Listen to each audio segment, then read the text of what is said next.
Hey everybody, it's Jason Blaha here, and I did a video yesterday discussing grip training, and I mentioned that one of the actual few uses for rack pulls or block pulls that's actually really beneficial is as a grip training tool. And someone asked me a question. They said, wait a minute, you said before you don't think rack pulls above the knee are that great for the traps, that they don't necessarily overload the traps, so why do they overload the grip? You know what? It's a fantastic question. So let me put on my +5 hat of weaponsmithing, work on skilling up my crafting a little bit, and let's talk about this. This is going to be, in the words of Jordan Feigenbaum, a very nuanced answer. Very nuanced answer.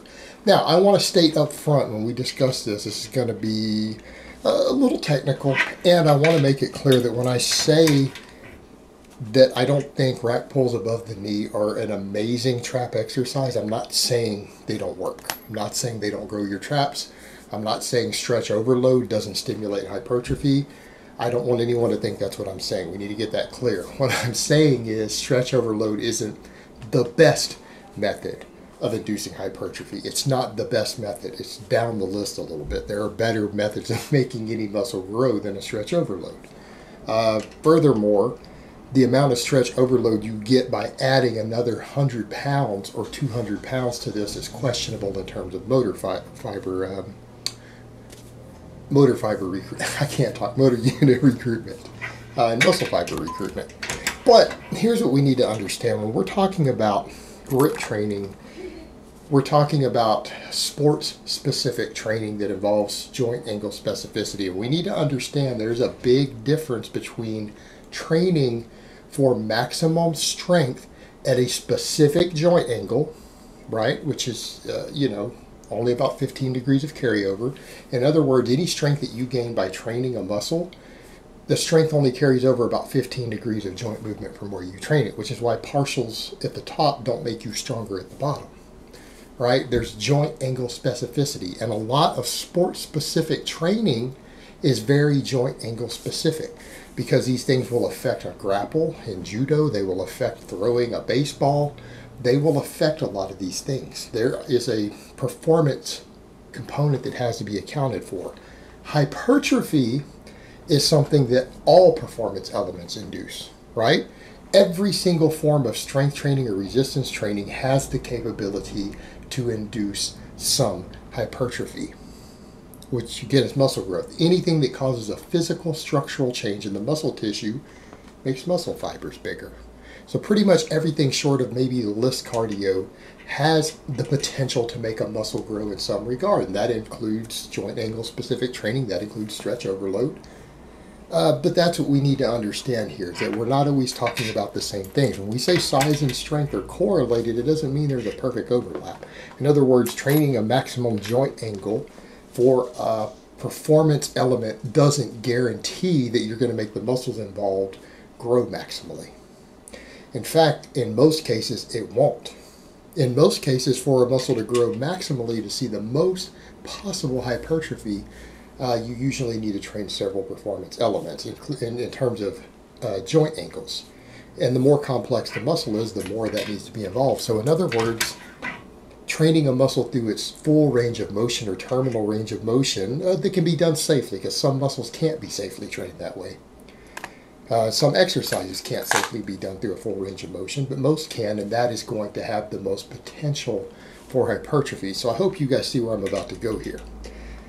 Grip training is training to have strength when your hands are closed, right? And you need to remember your grip is not a single muscle. You're talking about something like the trapezius, which is what we're talking about when guys talk about things like rack pulls for their traps. You're talking about a single muscle.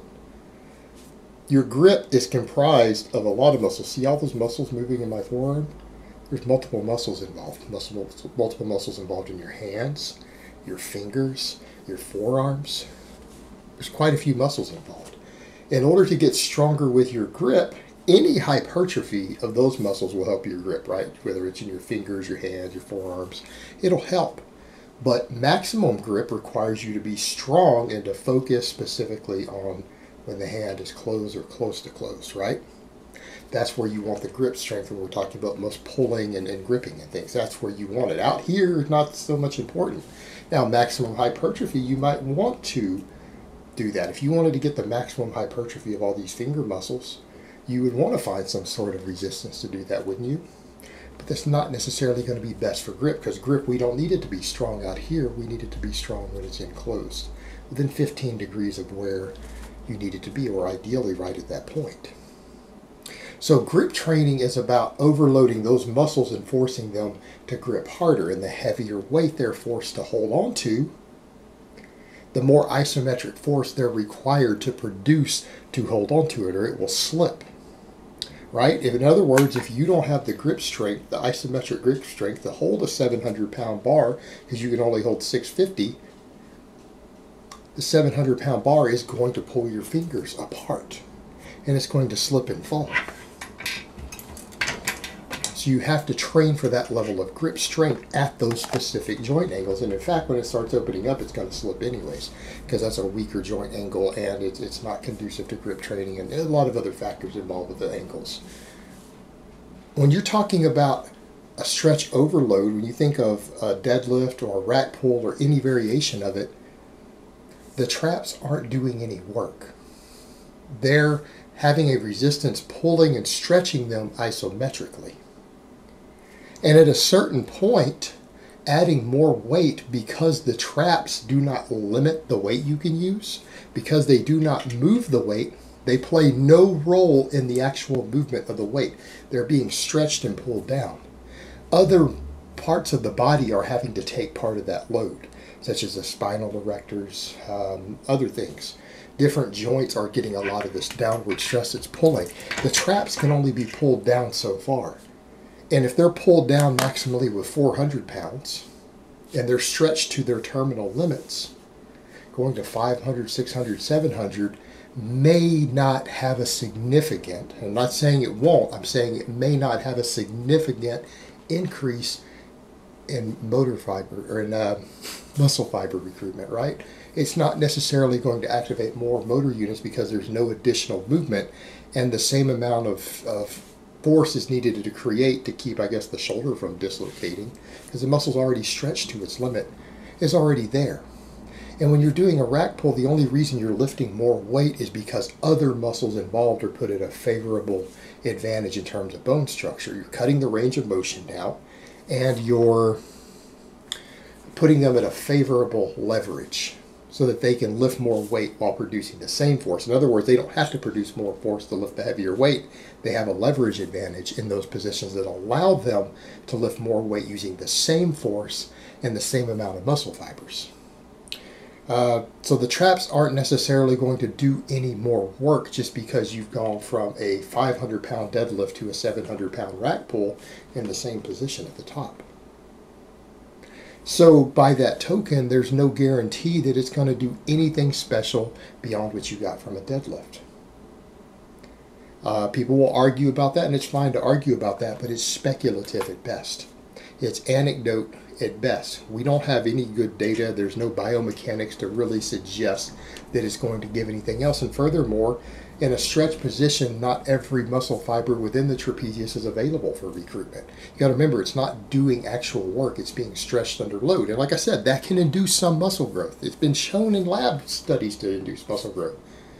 It will never produce the amount of muscle growth shrugging a heavy weight well. It can't. It's not biomechanically possible. So, in other words, if your goal was to maximally hypertrophy that muscle, you wouldn't do isometric training. Isometric training is usually joint angle specific, and it's there for a sports specific performance requirement. And in the case of grip training, that's exactly what we're doing with grip training, right? We're not seeking maximum hypertrophy of the finger muscles and the hand muscles and forearm muscles. They're going to hypertrophy from it, but that's not the goal. Our goal is to recruit maximum muscle fibers at a specific angle and to be able to maintain it, to hold on to something. Because if the muscle fibers give out and they can't, the grip goes away. Whereas if your traps give out on a rack pull, the weight doesn't fall, you don't fail to lift it, because they're just being stretched. They're not actually having to move the weight or hold on to it directly. So we're talking about hypertrophy versus a joint angle specific isometric thing. And so we're talking about two very, very different things, extremely different things for extremely different purposes. So the whole point is that you're overloading the grip because you're forcing the grip to actually work harder, and your grip strength will be the limiting factor on the poundage on the bar. The isometric hold at the top of a rack pull is not going to be limited by trapezius. It's not going to be limited by your trap strength. So you're not really overloading the traps with more resistance that's causing them to grow maximally. So again, people need to understand this difference. Yes, size and strength are correlated. Performance and size are correlated, but there's not a perfect overlap between the two. And isometric overloading in training isn't the best way to make a muscle grow if your goal is to make that muscle grow as quickly as possible. It's just not the best way to do it because it doesn't have the most muscle fiber recruitment ability. And recruiting muscle fibers is how you make them grow. All right, guys, but that's really all I have to say on that today. I hope it's been informative, and I will talk to you guys next time.